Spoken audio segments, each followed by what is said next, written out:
finance, education, and smart systems. With this, I would now like to request our respected dignitaries to kindly take their seats on the dais. First, I would like to invite our presiding chair for this session, Professor Mirza Salim Beg, Adjunct Professor at Lee Kongshan Faculty of Engineering and Science from University Tunku Abdurrahman, Malaysia. We are truly honored to have you here with us. Next, I request our esteemed keynote speaker, Professor Doug Oyvind Mattson from the Department of Business, Marketing and Law at USN School of Business, Norway, who is joining us online to kindly connect with us. If you can hear us clearly, sir, we request you to kindly acknowledge your presence with a brief wave. Thank you, sir. Now, it is my privilege to invite our second keynote speaker, Professor Abdul Qayyum Ansari, from the Department of Electrical Engineering, Jamia Millia Islamia, New Delhi, to kindly grace the dais.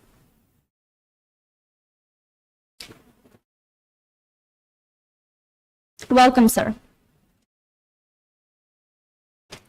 I now invite Professor Saleh Zubair from the Department of Computer Science, Aligarh Muslim University, to kindly grace the dais. Let us warmly welcome ma'am. And now finally, I invite Dr. Shafiqul Abidin from the Department of Computer Science, Aligarh Muslim University, to please join us. Thank you, sir, and thank you all for joining us. We are truly honored to have you here with us today. And as a gesture of our respect and appreciation, I request Professor Saleh Zubair to kindly present a bouquet to our esteemed keynote speaker, Professor Abdul Qayyum Ansari.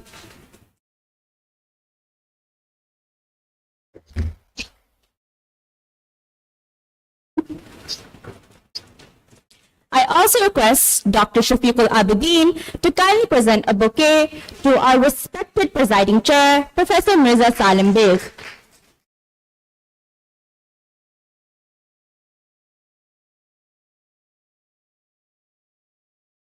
We now proceed with the memento presentation ceremony to acknowledge the distinguished presence and valuable contributions of our esteemed dignitaries. To begin, I invite our respected keynote speaker, Professor Abdul Qayyum Ansari, to kindly present a memento to our distinguished presiding chair, Professor Mirza Salim Beg.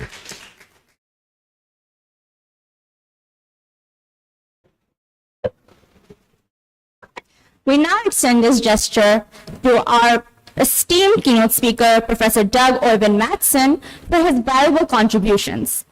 As he cannot be with us in person, we are pleased to present this virtual memento to him as a thoughtful expression of our recognition and regards.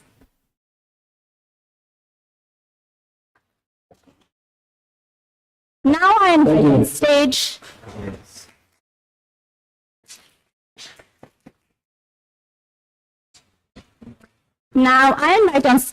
the Honorable Registrar, Professor Asim Zafar, and a representative of IEEE, Professor Shiv Ram Dubey from IIIT Allahabad, to kindly join us.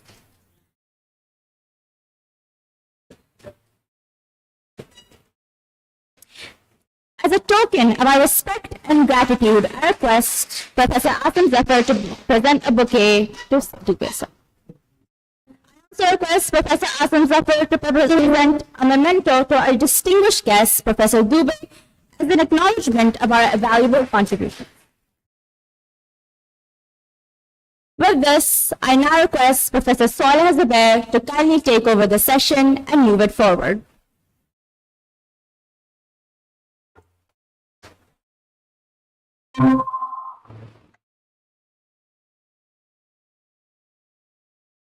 Thank you, Maria, for the kind words.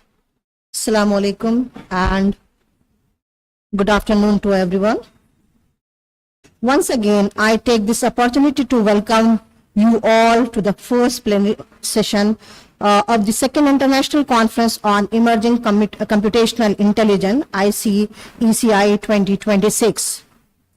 We are truly fortunate to have some of the eminent personalities with us in this session.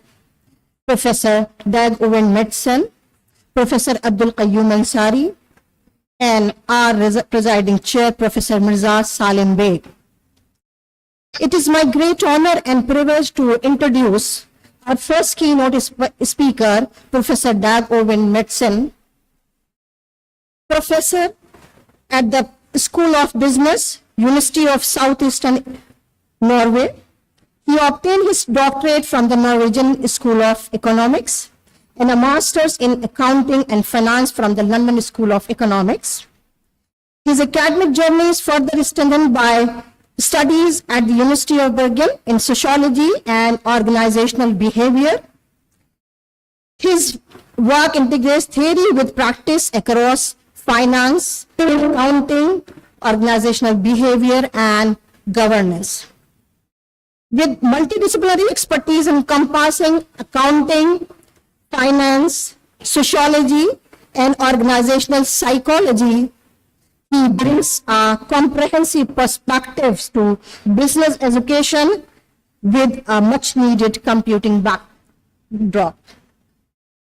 He is widely regarded for mentoring students and collaborating with industry to translate research into real-world impact. Professor Medson continues to play a key role in advancing business, scholarships, and practice. With this brief background, I now invite Professor Medson for his talk.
I've done active also research on ChatGPT and generative AI, so that is the topic of my talk.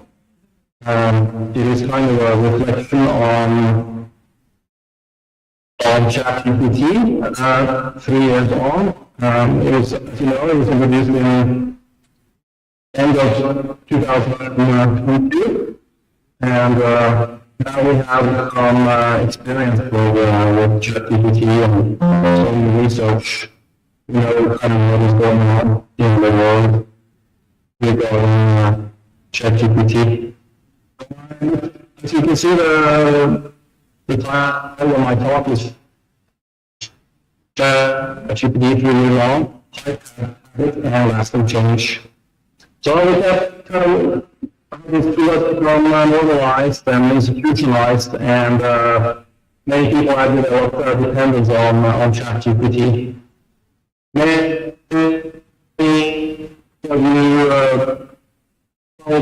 you feel like you probably use chatbots, and everybody can become, to some degree, a little bit dependent on these things. So I'm going to try to have a mostly neutral perspective, a retrospective look back at the last 3.5 years. I'll try to be as neutral as I possibly can. And in the bottom right here, you see this from history, history.com. They have a article about the history of ChatGPT. Story from November 2022. It's kind of a big deal. I mean, this was completely new. Where the first time we had this interface where you could easily chat with AI. So it was a big event. And in the beginning, as you know, there's a lot of hype, a lot of big spectacle about ChatGPT.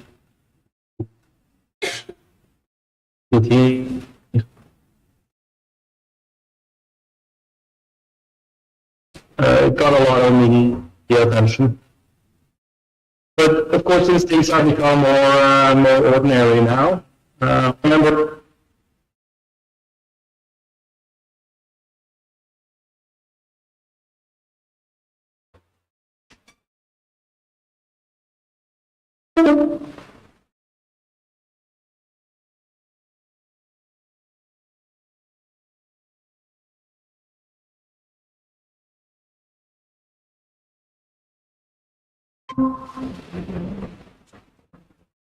we offload cognitive tasks. What is the long-term things that can happen here? What is this due to trust in society? What is it due to us emotionally? People are debating, you can get really attached to chatbots and develop kind of relationships. That's something I will briefly talk about. So you probably know most of this history. We had the law in 2022, and then the public became fascinated by this.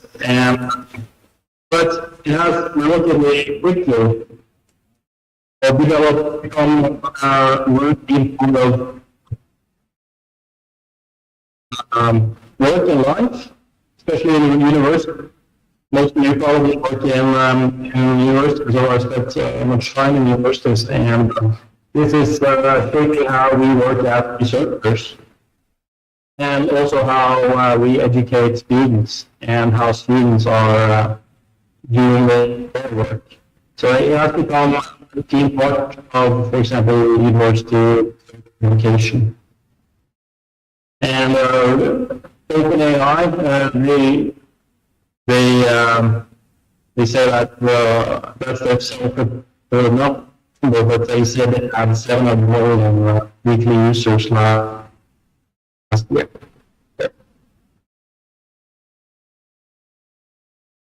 And it's affected many areas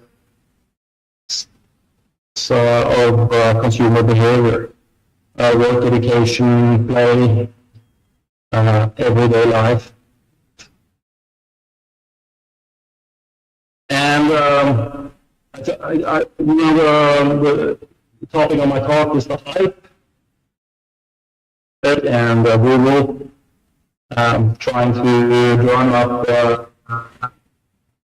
enthusiasm for this. And this company Gartner, which is part of Computational technology, they have the technology hype cycle, which they have looked at different technologies over time. And right now, they, according to Gartner in 2025, generative AI, many of these related AI tools and approaches are at the peak of what we call the hype cycle, which is what they call a peak of inflated expectations. There's really high expectation of what AI can lead to right now. So these technologies will go through this cycle. So after their inflated expectations, there will be some disillusionment.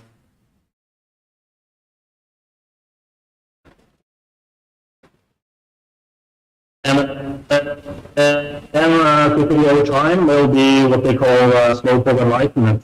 Organizations and users kind of figure out how to utilize this new technology.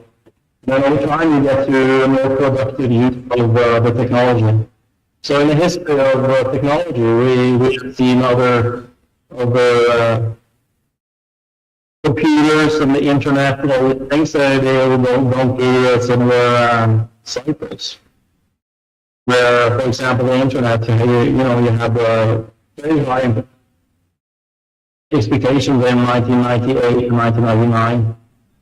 And then there was a crash in the stock market, NASDAQ crash, the dot-com bubble. Then everybody got delusioned. But then over time, people figured out how to utilize the internet in productive ways, and you get to the kind of plateau of productivity where you are able to utilize the technology.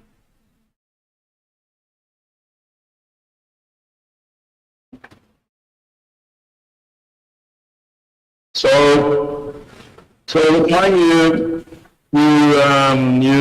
this will go from this, you will see kind of observe that it kind of goes from being very hyped up to becoming part of everyday use, ordinary use.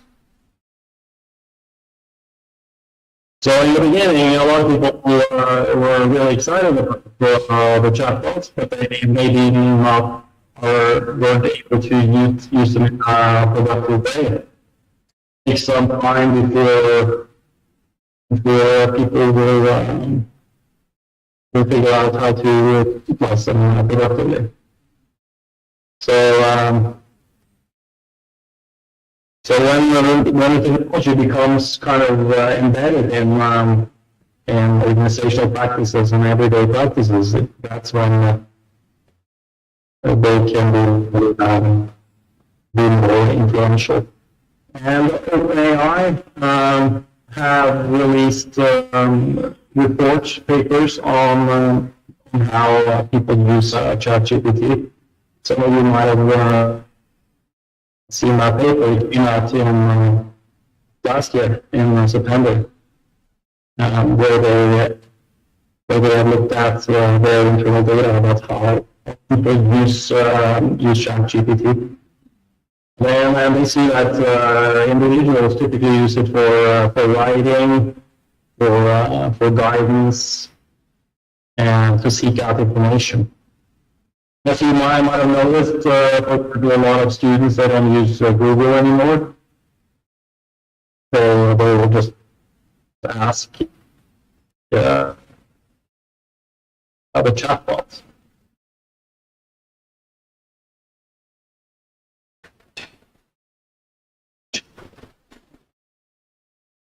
ChatGPT or Claude or Gemini.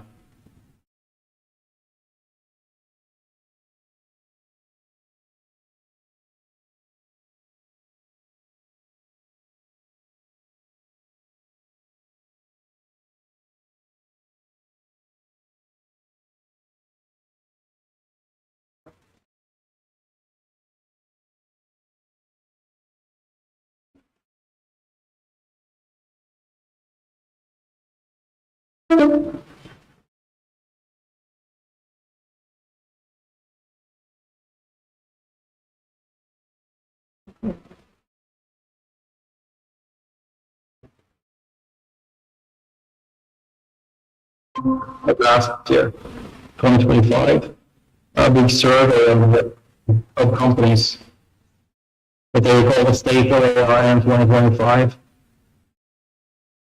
And the general trends in that report, that in the beginning it was more ad hoc experimentation.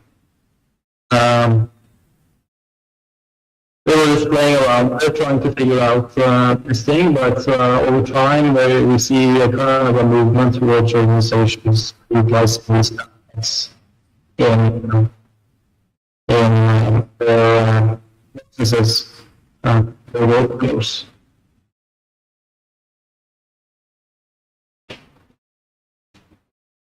They find basically simplified, they find that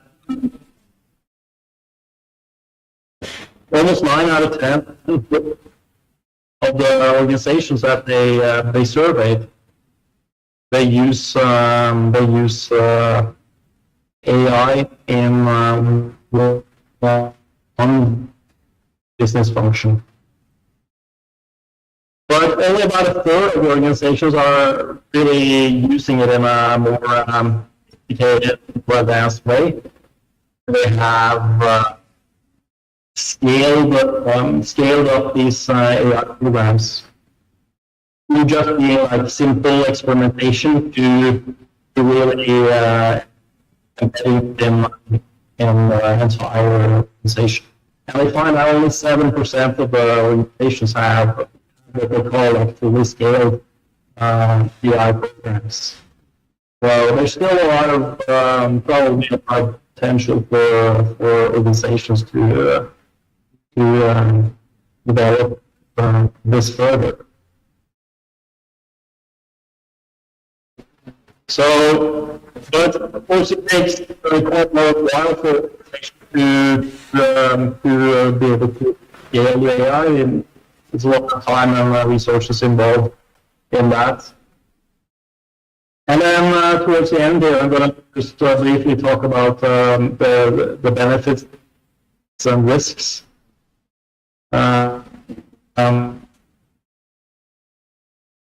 It's not just all sunshine. There's some clouds on the horizon.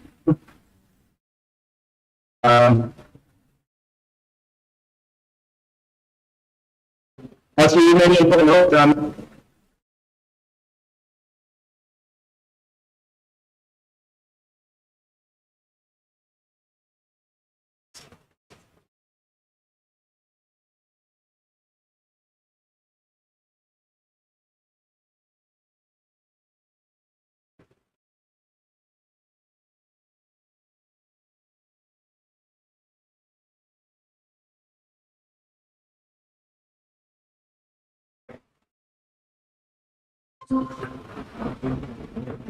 for example,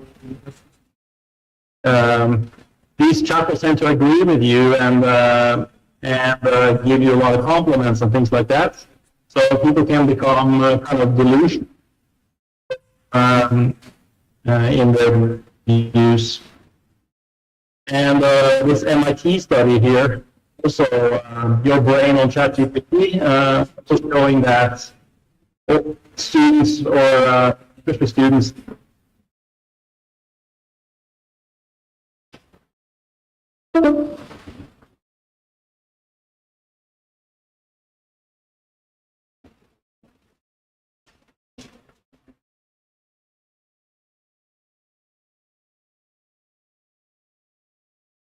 so there's of course there's a trade-off here between efficiency gains and the negative effects of we don't put in as much effort into thinking when we become too dependent on for example ChatGPT. And it can also be one of the last things I'm going to say here is the emotional things. We can also become emotionally dependent on ChatGPT.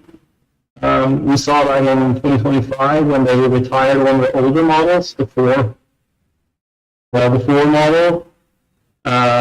Users got very mad at OpenAI. They were raging Reddit, for example, and they were panicking about losing ChatGPT because some people saw it as a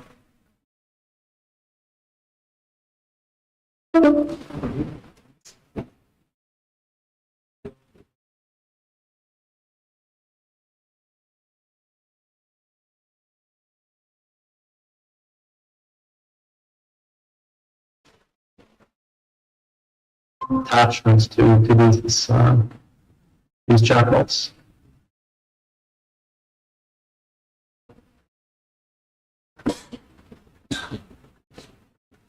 So to sum up, what does lasting change in this complex mean? Normalization.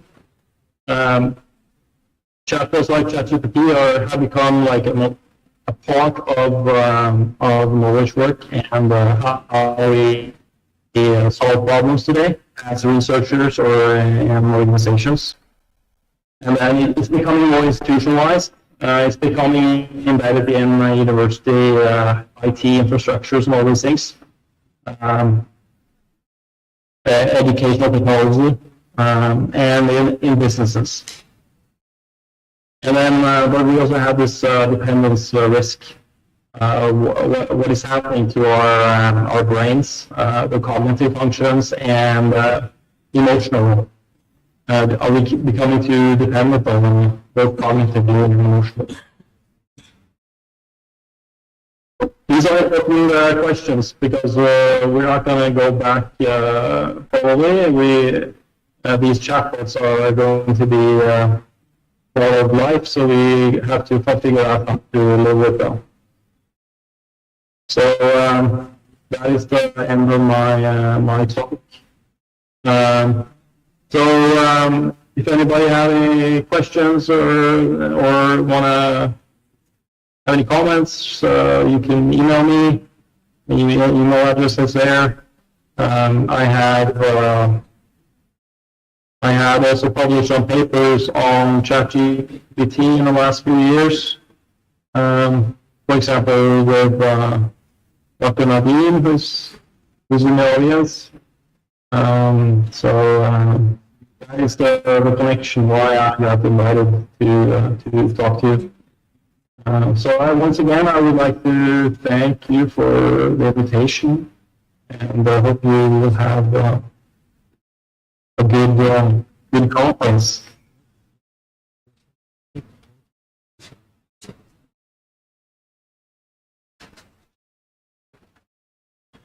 So.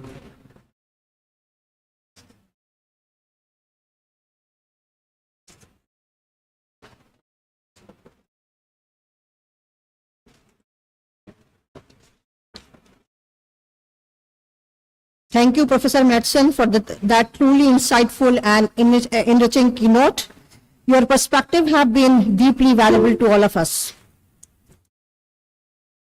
Thank you. Thanks for the invitation. Now, it is my privilege to invite another keynote speaker, Professor Abdul Qayyum Ansari, a professor in the Department of Electrical Engineering, Jamia Millia Islamia, New Delhi, a renowned computer scientist and researcher of international repute. Professor Qayyum obtained his BSc Engineering Electrical from Aligarh Muslim University, MTech from IIT Delhi, and PhD in Hierarchical Physics Control from Jamia Millia Islamia, New Delhi. Before joining Jamia Millia, he held academic positions at the College of Computer Science, King Khalid University, KSA, and at the Department of Computer Science, Jamia Hamdard, New Delhi. With a strong research portfolio, he has published more than 100 research publications in peer-reviewed journal and 130 conference publications, along with several books and book chapters. He has also delivered over 150 keynote and invited talks at national and international platforms. His research interests include computer networks, cyber security, microwave antennas, and self-computing, etc. Besides, he is also a fellow and chartered engineer at IEI and IETE, and a senior member of IEEE. He has also held key leadership roles, including chairman of IEEE Delhi section 2023 to 24, and contributes actively to IEEE humanitarian initiatives. Professor Ansari is an IEEE Dataport ambassador and serves on its steering committee. He is the recipient of the ISTE National Award for Promising Engineer Teacher. With this brief introduction, I request Professor Qayyum Saab for his keynote address.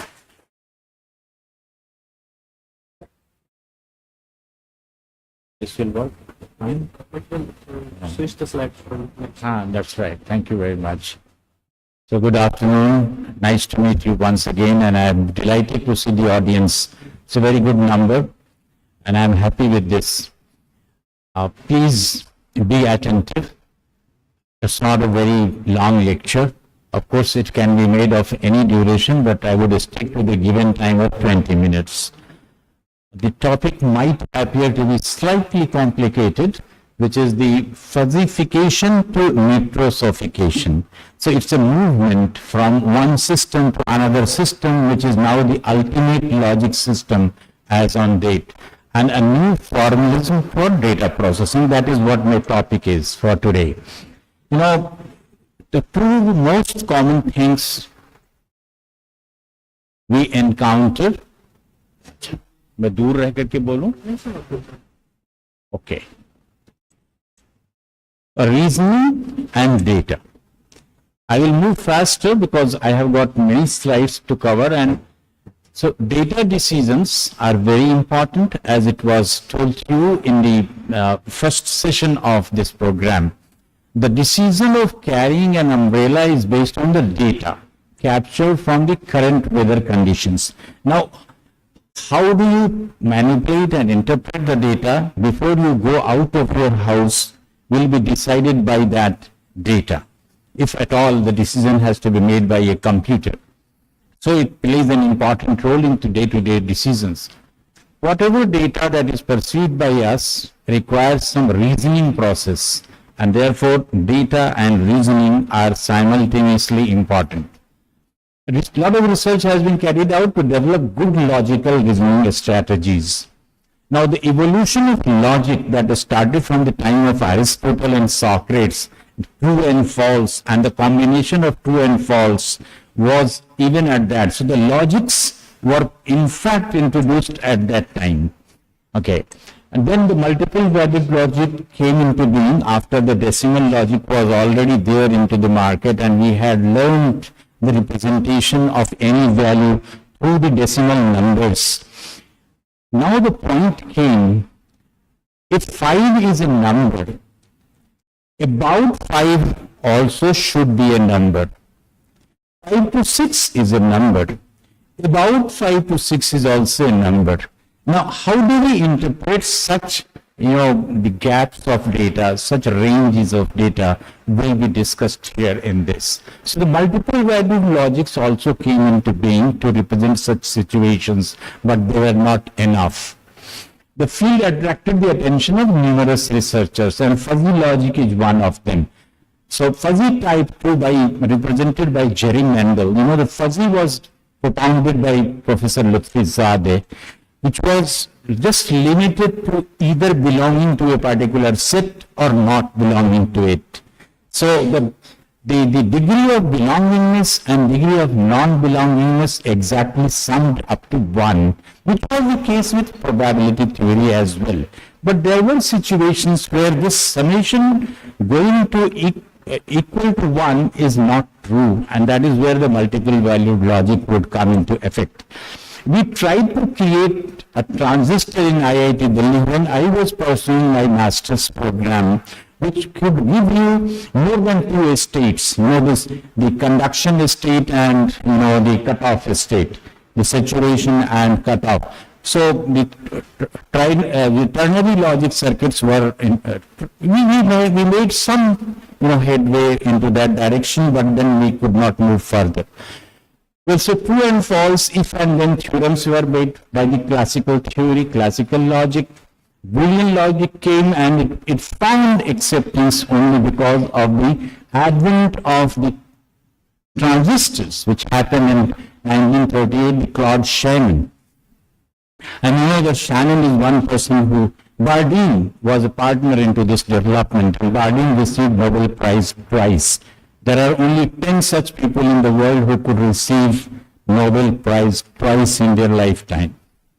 One of them is Bardeen. Now, the crisp logic that we have known so far, which is the binary logic, you see, it's good for classifying males from females, how many males and how many females are there in a gathering, yes or no. but not always applicable or usable in our life. So classification of tall and not tall is also equally ambiguous. How do you define a person to be tall and not tall? I mean, and if you do that through the logic of, binary, you will say that at 1.8 meter, less than 1.8 meter is not tall, and 1.8 meter more than that is a tall. And this is not a human understanding, but binary logic will give you this kind of a reply. So likewise, when you represent temperature, hot, warm, cool, cold, I mean, how do you differentiate between these two? We understand what exactly do we mean by hot water and warm water, but the logics that we discuss, they will provide you a numerical value, and you would say that any temperature more than that will be hot, and even slightly less than that will be warm. So this does not actually represent the human reasoning and mind. So the classical set theory became unimportant, even though the entire computer system works on that only. But when the logics came, when the representation of data comes, it doesn't work as tactfully as we require. Okay, I will move further. Then came the vague sets, vague concepts, and vague set theory was defined. Professor K.K. Biswas in IIT Delhi, sir, he was one person who worked into the vague set theory and rough set theory. We have a common publication into the rough set area. The Gow and Borer tried to define the rough sets, and which was beyond the classical set theory of binary numbers. So the vague concepts came. What we actually see is the data that we work with, it cannot be acquired fully, which is indeterminate. The doctors at the medical colleges and the hospitals, they struggle to find the data from the patients. No patient would be able to reveal the entire information that the doctor wants for taking a decision, and therefore the data is indeterminable. Then, here, the uncertain data is not 100% complete. You conduct any survey, the people would not fill all the columns that you want to be filled up, and therefore it remains always almost incomplete. And then, sometimes it is ambiguous, data with multiple interpretations. For example, you call rose is red. Now, how red is the rose is a question. So, the data remains ambiguous. You are a good teacher. How good you are a teacher? I mean, how much do the students pay attention is the measuring parameter, or how much, a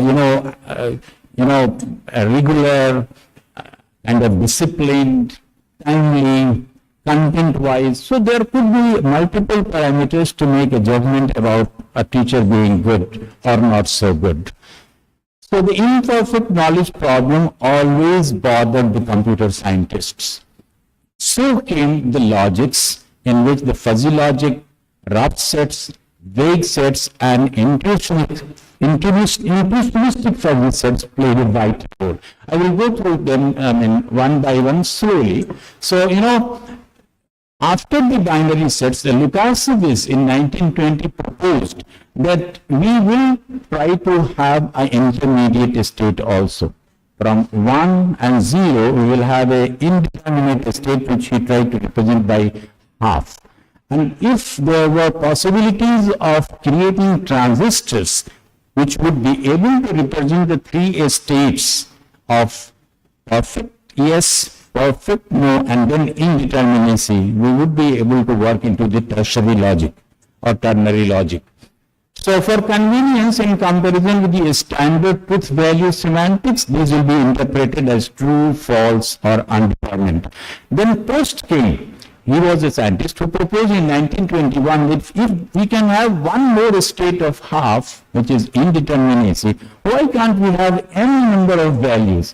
So when I was working in this and I tried to discuss, one of my professors, Professor N.R. Khan, inquired from me कि क्या कर रहे हो, तो मैंने कहा sir हम इसके ऊपर काम कर रहे हैं, मल्टीपल वैल्यूड लॉजिक के ऊपर। तो उनका अच्छा, तब तुम लोग आ रहे हो डेसिमल लॉजिक की तरफ, बाइनरी लॉजिक, टर्शरी लॉजिक। जिस दिन हम डेसिमल लॉजिक में काम करने लग जाएंगे, कंप्यूटर्स वो बात समझेंगे जो हम बोलते हैं, because we are very much convinced into the decimal logic system. किसी भी बच्चे को बोलेंगे कि 12 क्या है तो he will understand 10 plus 2, लेकिन बाइनरी लॉजिक में 12 को लिखना मुश्किल होता है। So that is what was the comment of Professor Omar Khan, and it caught my attention immediately कि देखिए हमारे टीचर्स या हमारे सीनियर्स कितना क्विकली चीजों को कॉम्प्रिहेंड कर लेते हैं। हमने कभी ये नहीं सोचा था कि n का मतलब ये हो सकता है कि 8 बीच में और स्टेट्स अगर आ जाए, and if there could be devices which could represent these 10 states, it will be decimal logic. Okay. Fuzzy logic में ये हुआ कि अगर हम ये कहें कि नहीं साहब हम टॉल और नॉट सो टॉल को ग्रेजुअली डिफाइन करेंगे, and then there could be some states where there will be, I mean you can always say कि ये टॉल है भी और नहीं भी है। सो ये जो इंटरसेक्शन है ये इसको डिफाइन करता है, और that is why fuzzy logic could get some acceptance that we have an area where we can say that it is hot but not so hot, it is cold but not so cold, likewise. But then vagueness, what kind of vagueness the fuzzy logic would be able to represent? We सब लोग जानते हैं fuzzy logic is a very common topic. We say that any element x has a degree of belongingness which is represented by u in a universe of discourse u. तो अगर वो set से belong करता है तो x की value 1 है, नहीं करता है तो 0 है। This is what is binary logic. But then fuzzy logic which was propounded by Lutfi was from Iran originally and worked at the University of California, Berkeley, and Professor Sufyan Beg was one of the PhD students with him. And he was very much, he used to love the Asian students. Anybody who would write to him would respond. In 1920, he expired, Professor Lutfi. He was an Iranian origin scientist. So he described these values and he got the highest IEEE Nobel Prize for his excellence. And we do not have any such Nobel in these areas, and therefore he could not be recognized that way. Excellent man. So, I would try to skip this one. This is again the temperature represented by fuzzy logic. They are not straight lines. There is no, a strong distinction between hot and cold, and there is always a vagueness here, which is represented by fuzzy. So these functions could be trapezoidal, could be triangular, could be pi curves, like that. Okay. The data representation by fuzzy logic. So an input belongs to every class. The degree of association of the input to the various classes vary depending on how strongly they vary or do not vary anyway. Then came the rough set theory, in which we tried to apply the approximations, the lower approximation and the upper approximation. You can take the example of a cloud. If you try to define the belongingness of a particular cloud to a bigger chunk of cloud, it is very difficult to determine to which bigger cloud this small cloud belongs, either to this one or to that one.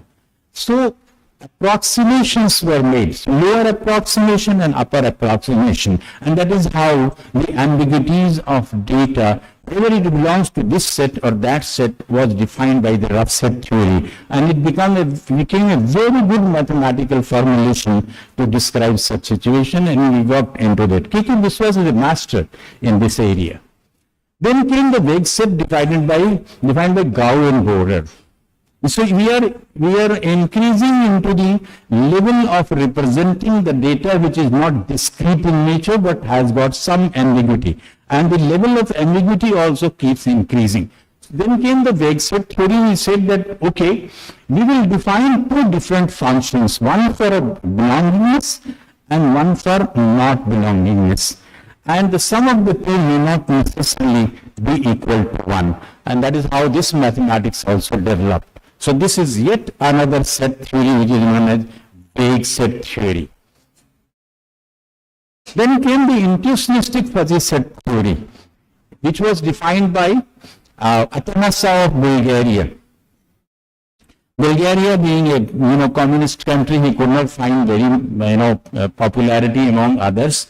He tried to publish his own journal, he could not, in which you will see that in the function he has tried to define an element x with degree of belongingness mu and degree of non-belongingness mu, and still he says that if we sum them up, they cannot result into completely one. And we give an example. In an election, there are people who vote for party X, and then there is another set of people who vote for party Y, but then there are many people who do not go for voting at all. So how to complete the set?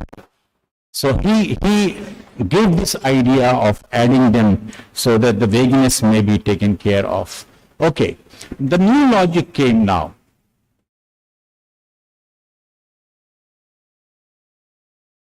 Which is the generalization of all the logics, which is known as nutrosophic logic, and the data that could be represented through the generalized logic.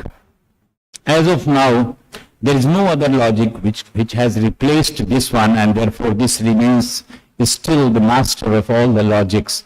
So it includes the fuzzy logic, intuitionistic fuzzy logic type 2 of Jerry Mendel, and then it has the classical and Boolean logic, Lukasevich logic or the post logic, and the vague set and the rough set theory.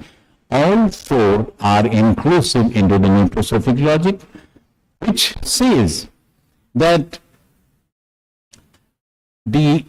all the other logics that we have described so far, they cannot take care of the paradoxes that I talked about into the inaugural address. See, the paradoxes are also very important aspect of our life, like the Schrodinger defined the Schrodinger cat theory, in which he said that the quantum particle could be present at two different places at the same time. Now, how do we represent the same particle being at the two different places at the same time? So the degree of belongingness is 1 and 0 both true, as well as 1 and 0 false. So this is what is the paradox. So what he described, and he said that the fuzzy logic cannot do that, and in the end, Lutfi Zadeh also agreed to this. But there was a huge amount of confrontation between the Lutfi Zadeh and then the intuitionistic fuzzy logic propounded by Samarandache, and then that Bulgaria person, Atanasov, and then between this. They agreed in the end, and I wrote a 2-page paper in which we proved that the fuzzy logic functions can be represented into intuitionistic fuzzy logic functions and vice versa. And we sent to both of them together before publishing it. And they agreed that yes, now they are complementing each other, we have not to fight. We don't have to prove the supremacy of one over the other, but rather they are both complementing each other. Then came the third logic, which is the nutrosophic logic, which encompasses the provisions of all the logics that were defined so far. So in which even the paradoxes. Now, what he said, the origin of nutrosophic logic, neutral का मतलब यही होता है कि, I mean, which is neutral. It doesn't bias itself towards anyone. It will give provision everyone to be included into that logic. And we organized the first international conference in 2001, and the proceedings were published, and it were known as the Notes on Intuitionistic Fuzzy Set Theory.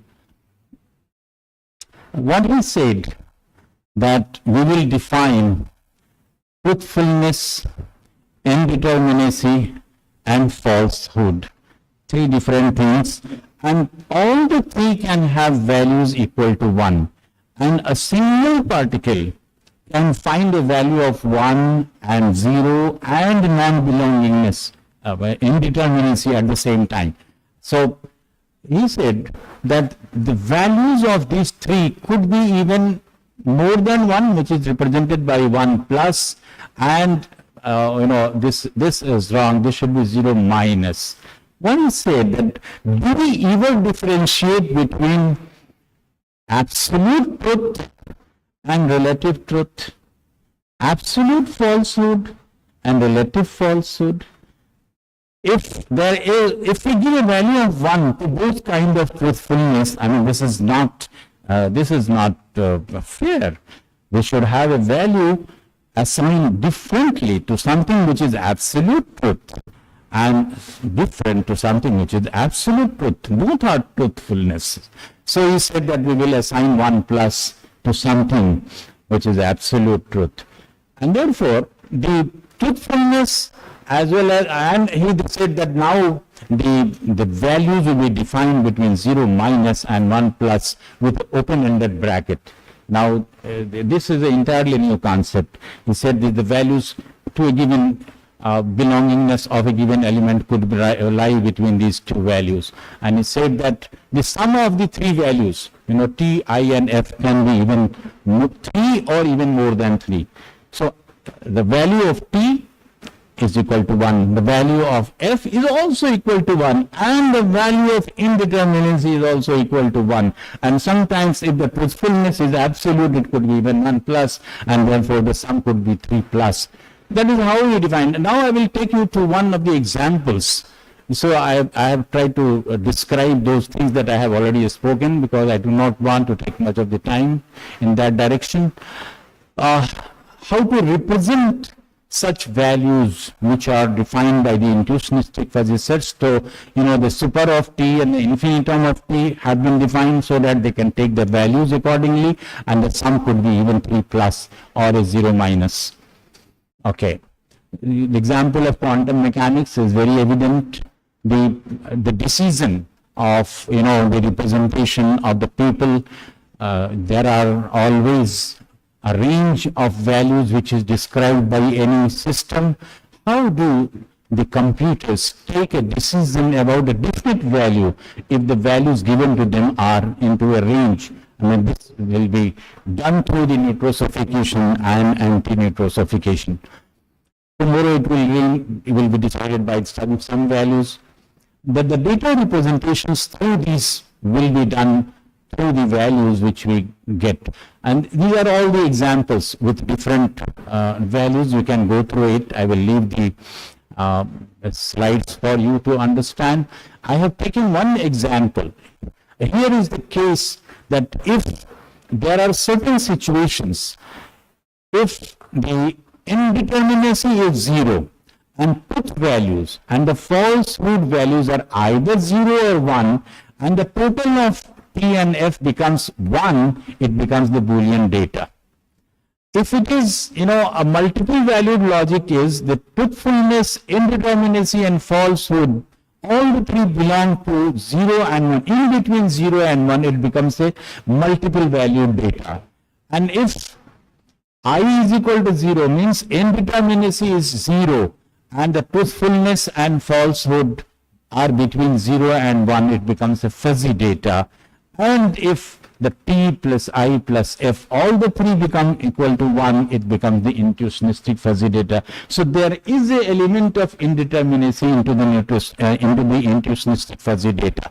So that is the difference. So why it is called the mother of all the logics is because all other logics could be derived from the neutrosophic logic on different grounds.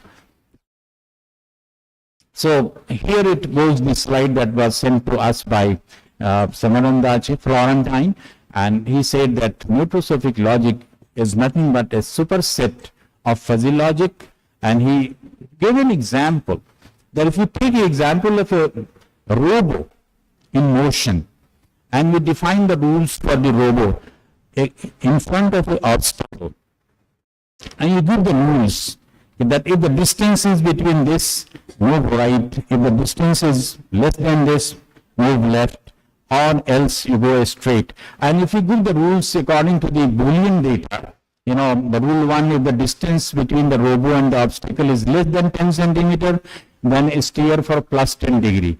And if it is more than 10 centimeter, then steer for minus 10 degree.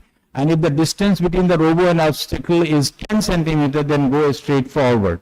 What we have seen that if we apply this rule in the binary logic, here is the angle, a distance and the angle, because they are straight. This is binary. And so we have seen that the robo will oscillate left and right. It will never be able to reach the destination like that. So when it comes to the fuzzy data, the rules are constructed differently, to which most of the engineering students are well versed. So in fuzzy data, we create rules like this. So it is a rule dependent. More the rules, better is the operation into the fuzzy logic. So the same robo problem could be defined through this fuzzy rule. So the angle of movement is either positive or negative or zero. So here we have drawn the line through that. So we can define positive angle, negative angle, and the zero angle. Also 10 centimeter, less than 10 centimeter, more than centimeter, 10 centimeter. Now less than 10 centimeter is a data. How do you represent that? More than 10 centimeter is a data. So the fuzzy logic tells you the method of representing these edges of the data, more or less x. So that is defined by the fuzzy logic. So if we do through that, we have seen that the angles are represented like this, the negative angle and positive angle, and the distances more than, less than, and exactly 10 like this. And if we do the fuzzification, we find that the rules are operated and the distance is calculated. We do the defuzzification using the center of gravity method, and the things are obtained. And that is how the fuzzy control works in engineering. As on date, there are only two algorithms for fuzzy control methods. One is Mamdani, the Takagi-Sugino model, and Ibrahim Mamdani model. Ibrahim Mamdani, once he was in India, he delivered a lecture at Dalton Hall in IETV. We went very enthusiastically to listen to him at Queen's College, London. He had come. We found that the gentleman is an Indian, Ibrahim Mamdani, and he belongs to Pune. So it was he who popularized the fuzzy logic by implementing the fuzzy logic control into a cement kiln. Only when the people got through those control system working perfectly all right, for which the people did not have a mathematical model, the fuzzy logic got into action. So as on date, we have the Ibrahim Mamdani model and Takagi-Sugino model. Every year, Fuzz IEEE is held as a conference where we discuss such kind of problems, and all these great people gather together into the Fuzz IEEE conferences. In 2012, this conference was held in Hyderabad. In 2027, it has again to be held in India. The city is yet to be decided. Now comes the nucleosophic data reasoning, in which we define the less than 10 centimeter, nearly 10 centimeter, and more than 10 centimeter into three different ways. So there will be 9 rules in that case, and angles also negative, 0, and positive will be 3 different ways they will be defined. So rule 1, 2, 3, step 1, 2, 3, we go through that. It becomes slightly cumbersome, and the fuzzification will also for the positive distance, 0 distance, and negative distance, and the defuzzification will happen. So the work has been increased 3-fold into it, and there is no toolbox as such for the nucleosophic logic so far. We have the fuzzy logic toolbox in MATLAB, and we can work very conveniently. But here, it is entirely the programming of the students that goes into it. The students have done a huge amount of work into it. One of my research scholars developed in nucleosophic logic neural networks. So the fuzzy neural was already there, The fuzzy neural systems have been working very finely, but they have tried to interpret the nucleosophic logic neural networks so that the algorithm can work at the places where there are situations which were completely paradoxical. and the system should not confuse, and they should still take some action. The field requires a lot of, progress, discussion, and, it is at the growing stage. It has yet not got so much of popularity, but the people have been publishing and have been working. So the gentleman who has propounded the Florentine, he said that we are trying to hit the target, but the day we will hit exactly at the center, we will have our own transaction on nutrosophic logic and yes, thank you so much. This slide has also come from Florentine. He said that we are making noises here and there. He's sitting at the top. Okay, बहुत अच्छा है. And we wish that some of us pick up this pioneering, growing area of research and grow further into this. I'm very happy that many of my friends came here very enthusiastically to listen to this. I may not have satisfied their desire in this small lecture, but I wish them all the best, and they can do much more than whatever I have told you. Thank you very much. God bless you all.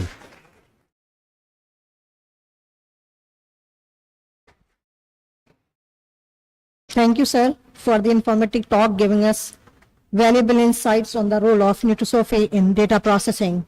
This truly has inspired us to think more deeply. Now, it is my pleasure to invite Professor Mirza Salim Beg for his presidential remarks. A distinguished academician and expert in electronics and communication engineering. At present, he is serving as an adjunct professor at UTAR, Malaysia. He served as the chairman of the Committee for Ranking of Aligarh Muslim University. It is because of his contribution that AMU now ranks as one of the topmost institutions of our country.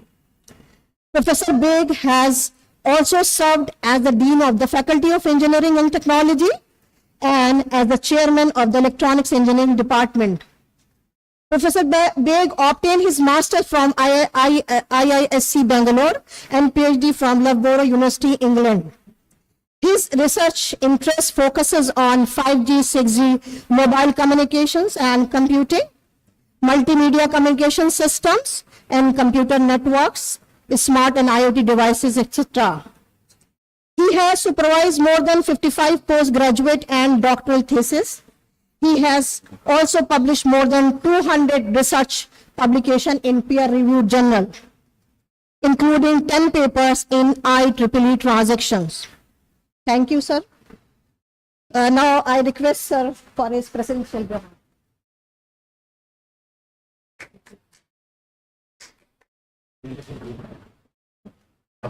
Yes.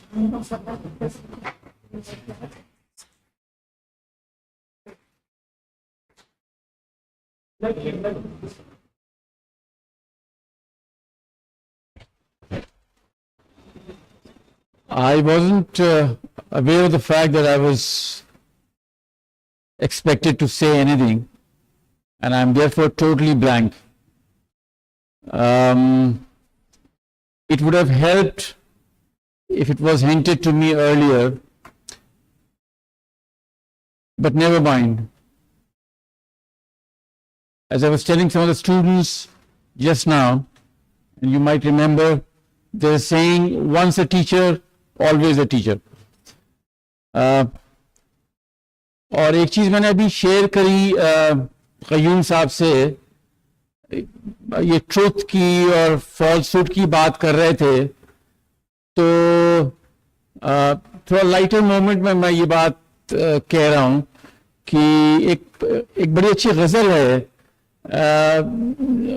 गा के तो मैं नहीं सुनाऊंगा इस वक्त, but the words go something like this, कि सच घटे या बढ़े, सच घटे या बढ़े तो सच नहीं रहता, सच घटे या बढ़े तो सच नहीं रहता, और झूठ की कोई इंतहा ही नहीं. कोई कमेंट इनके ऊपर नहीं है, एक बड़ी अच्छी गजल है, तो मैंने लिख के हिंदी में अभी उसकी बात कर रहे थे, तो मैं इधर उधर सोच रहा था. But coming back to the conference, it was a pleasure to come back here to this conference. I was involved in some way or the other 2 years before as well, and in that conference we had the pleasure of meeting Dr. Qayyum Ansari as well. Conferences are good, except for the fact that we would have loved to have more students' participation here. We can see a lot of volunteers, but I hope you join the technical sessions, which will be of possibly more interest to you. Lunch, post-lunch session today and tomorrow. We of course should be grateful to the organizing committee led by our the so-called IEEE UP sections conference, which is led by our chairperson, who is designated as one is conference chair, the other is general chair. That's right. So just to give you a little history of that, I happened to be in the Department of Electronics Engineering, and we were the first department in this university to, in particularly the engineering college, to organize the international conference of IEEE, this very IEEE that we are talking about, which also happens to be the largest technical body in the world. The IEEE is Institution of Electrical and Electronic Engineers, which happens to be the largest technical body in the world. मैं झूठ तो नहीं बोल रहा कहीं साहब? Thank you. It's very much in the context. So we organized that in 2009, which was co-sponsored by the IEEE UP section and also co-sponsored by IEEE Signal Processing Society. So with that few remarks, I think IEEE really caught on to AMU Aligarh in general and to engineering faculty in particular, and we have just organized the 6th or 7th edition about a couple of months back, and it's good that computer science department has latched on to it. It's good that computer science has latched on to it. I think this is probably the 3rd version you have organizing? 2nd and 1st. So I think the 2 years पहले जो आपकी थी वो 1st थी, और इत्तेफाक से मुझे फिर याद आ गई, तो मैं यहाँ आ गया अरमान रसूल साहब से, और नासिर जफर साहब has actually just gone back for his administrative work, so he's supposed to be a so-called conference chair. तो हम लोग IEEE से बड़ा पुराना नाता है, and with blessings and hard work of Professor Abdul Qayyum Ansari, who happens to be from the JMI and also an important person in IEEE. We must thank him for helping us in organizing this conference, and we must thank our speaker, Professor Madsen, who happened to be from University of South Eastern Norway. I'm not sure if he's listening, but on behalf of the entire organizing committee, we thank both the keynote speakers. I must thank all of you for your patient learning. Thank you. Thank you, sir, for thought-provoking words and inspiring and thought-provoking words. Now it's time to hand over the proceedings back to Maria. Thank you, ma'am. Thank you, ma'am, for moderating today's event so effectively. With this, I would now like to call Dr. Shafiqul Abid. Your thoughtful guidance, balanced moderation, and graceful conduct have ensured that this session progressed seamlessly. Your presence has added immense value and dignity to the proceedings. I would also like to express our sincere gratitude to our distinguished invited speaker, Professor Dag Owen Madsen, for delivering a revealing lecture. The depth of your knowledge, the clarity of your presentation, and the relevance of your insight to the theme of this conference have left a lasting impression on all of us.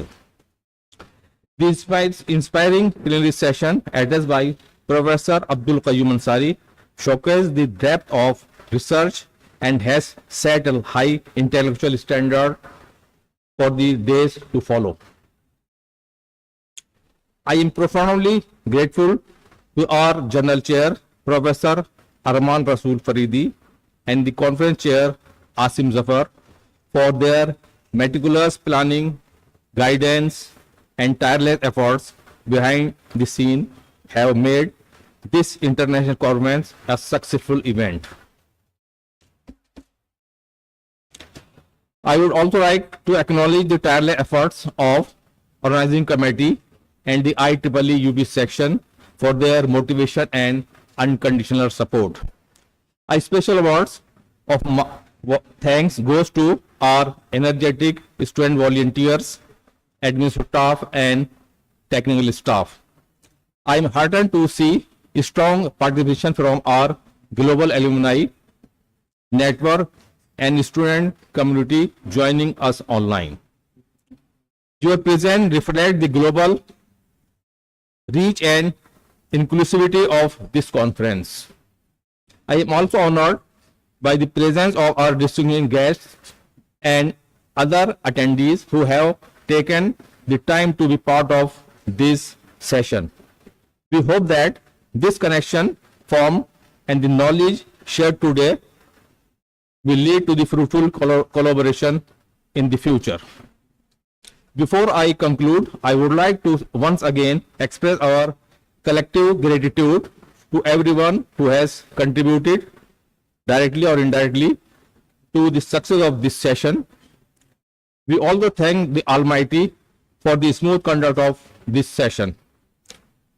With these words, I extend my sincere thanks to everyone present over here. Thank you. Have a wonderful day ahead. Over to Maria. Thank you, sir, for so thoughtfully conveying our collective gratitude. With this, we conclude the first plenary session of ICECI 2026. I would like to express our sincere gratitude to our presiding chair and all of our esteemed speakers for their valuable contributions and for sharing their knowledge with us. I also thank all the participants for their active presence and engagement throughout the session.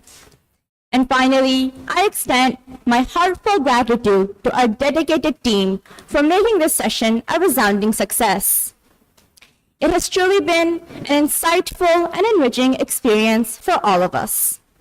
With this, we now take a short break. The next event, which is the technical session with 10 parallel tracks, will begin at 3 p.m. positively in the Department of Computer Science right after lunch.